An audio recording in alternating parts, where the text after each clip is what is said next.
If your image of the typical tech industry employee is a South Asian dude, the Dev Patel model, you're not wrong, but you could say with some exceptions that while there are plenty of white people in tech, that's pretty much where the diversity stops. At a time when diversity in politics, entertainment, and the arts is freely discussed, how much are tech employers truly seizing opportunities to bring in and promote other types of diverse candidates? Well, women and African Americans are certainly not as well represented as other groups, but today we're going to give our 3 guests the chance to represent.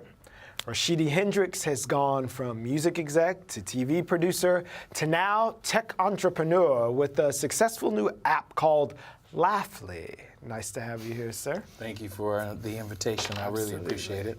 Well, Eddie Washington is a lead recruiter for the Brooklyn-based digital company Genius, described as a crowdsourced annotation platform for music and culture. Welcome, and we're sure you'll explain that in just a little bit for all of us. Excited to be here. Tech novices. And via Skype, we're delighted to welcome the author, speaker, and tech entrepreneur, Felecia Hatcher, co-founder of Code Fever. Hi, Felecia. Hey guys, how are you? Good to see you this morning. So just to get right in, we have 3 beautiful brown people talking about diversity in tech, and some of you found your way there through other means. You weren't always on the tech track. So if you guys are here representing, is there really a problem with diversity in tech? Well, TV I think the diversity probably goes as far as what your interest in tech is, you know, and so, you know, there are people who are engineers, there are people who are coders, and then there are also people who are up behind the scenes who are doing a lot more of the business, which is like more like the finance as well as the business development of the companies, and I think that when it comes to the coding and engineering area, that's the area where we seem to not have as much representation in tech. Gotcha. You know, I think there are a lot of people that have great ideas for apps. There are a lot of people that have a lot of experience in starting companies, but not really in the foundation of kind of like the groundwork. Well, Felecia is working to change that. So Felecia, tell us about your organization and how you're addressing that nuts and bolts problem of teaching people how to do the basics, and what obstacle you faced on your path to being a tech genius. Yeah, so there are many obstacles for sure. And it's unfortunate because a lot of those obstacles still exist for the students that we serve, as well as the startup founders that we serve. So the work that we do, and we're based in Miami, and we do work nationwide, is around ridding our communities of innovation deserts by training our young people with the skills that they need, but then also equipping our startup founders with all the resources that they need. So one, they can add value to the innovation economy, but then also make sure that they are valued in the innovation economy, because I think that part isn't talked about enough. You dropped and the narrative innovation desert on us. You can't just drop a term like that and keep it moving. Unpack that, innovation desert. Yeah, so we know what a food desert is, right? And we know that there are communities all across the United States that people have to get on buses or travel miles in order to get fresh food. Well, the exact same thing happens from an innovation standpoint, right? So we have communities, especially here in South Florida, and that's a story all over the United States where innovation doesn't happen. Creativity is not a conversation that's talked about. We don't talk about startup founders or ecosystems. And so we have startup ecosystems that are spurring up all over as cities are trying to duplicate the magic of Silicon Valley, where diverse groups are still being left out of the conversation and the activity. And it's not for a lack of ideas, but it's for a lack of deal flow and a lack of the resource magnetism in those communities. So what happens when we change that paradigm? What happens when we start saying, hey, you know, there are a lot of things that these communities can import and have value in those in the innovation economy, and either these companies kind of listen to that and acknowledge that and start including that group, or you're going to start seeing that being left out and these communities start building their own because they have a lot of things that they can export that adds value into this conversation. Gotcha. Eddie, we want to talk to you about what your path was to where you are now in the tech industry too. What can you tell us about that? Yeah. I've been in New York for 5 years and working in tech in 5 years. I went to, had a pretty traditional education background, went to university, went to college at Hampton University and was a business major, so nothing technical, sort of no exposure to that world But I don't know, I just sort of gravitated to New York City and wanted to get into tech in particular, just kind of seeing as it sort of the trajectory that tech had, specifically New York City, and wanting to get into that and participate in that. So I kind of did a non-traditional way of getting into it. I kind of just sort of walked up to the front desk of the first startup that I worked at, which is a General Assembly, which is an education-based startup in Manhattan. I kind of just walked in and took a tour, met the person that was hiring for facilities positions, part-time positions, and kind of just talked my way into getting some part-time hours. It was sort of like the foot in the door mentality that a lot of, which is a pretty, sort of a good way to break into startups in particular, where they just kind of need people to come in and help out and stuff. So I kind of just worked from there, worked in the hours, met a lot of people, added more value.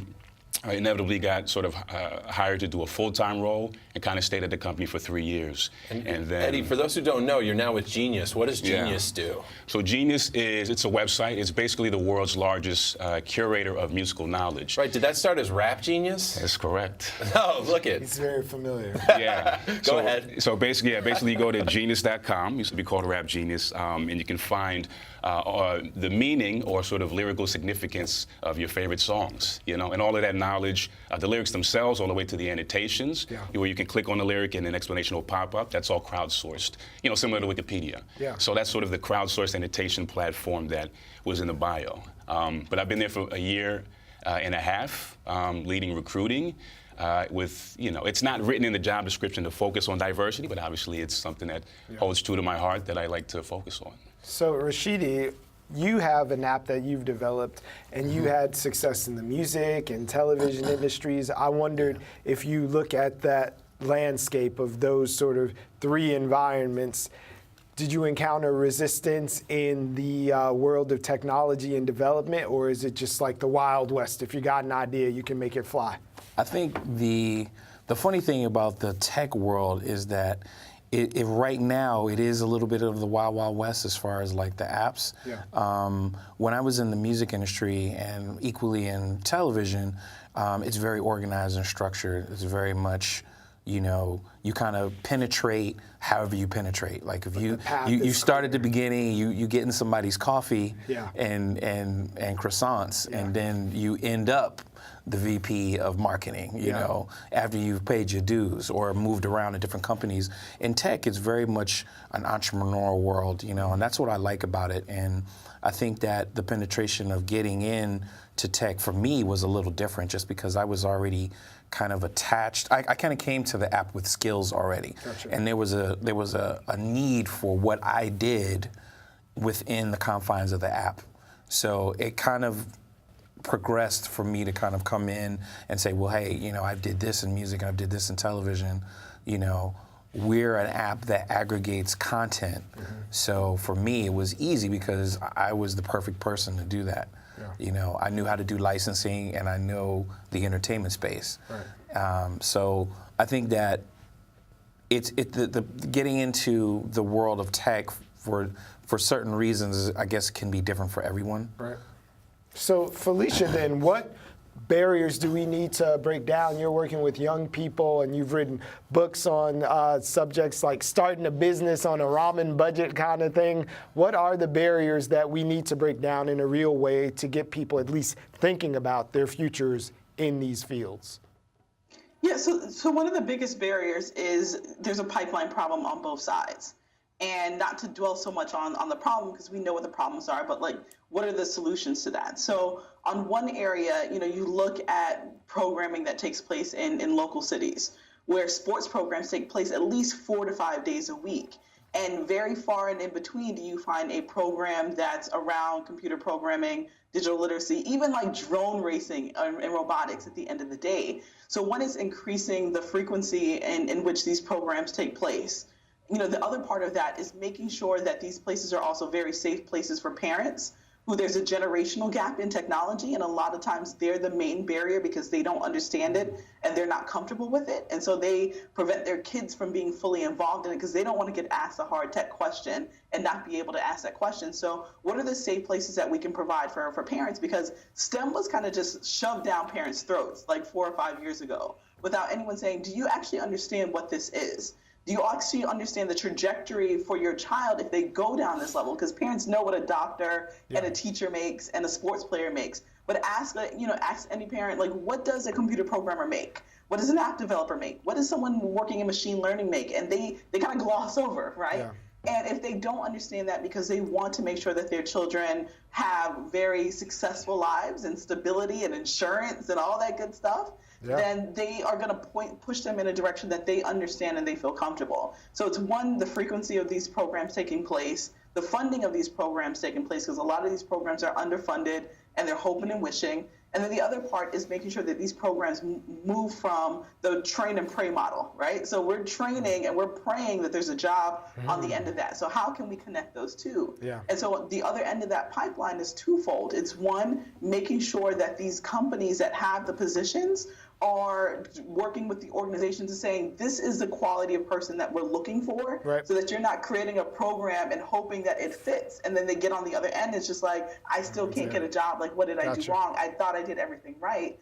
And then the other part of that is what we realize from a diversity standpoint is startup founders of color are the ones that are more likely to hire other people of color. So if we want to fix, if we want to, right. Women, same thing. Women are more likely to hire women. We understand the plight. Diverse, populations, we understand the plight. And so we all have that responsibility on our backs to take people with us. So in order to increase the amount of people going in STEM fields, we also at the same time have to make sure that we're increasing the number of startups that are founded by people of color and making sure that they're funded and they get the support that they need.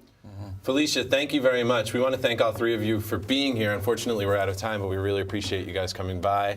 And all the great work you're doing for Code Fever, Laugh Radio, Genius, all of the above.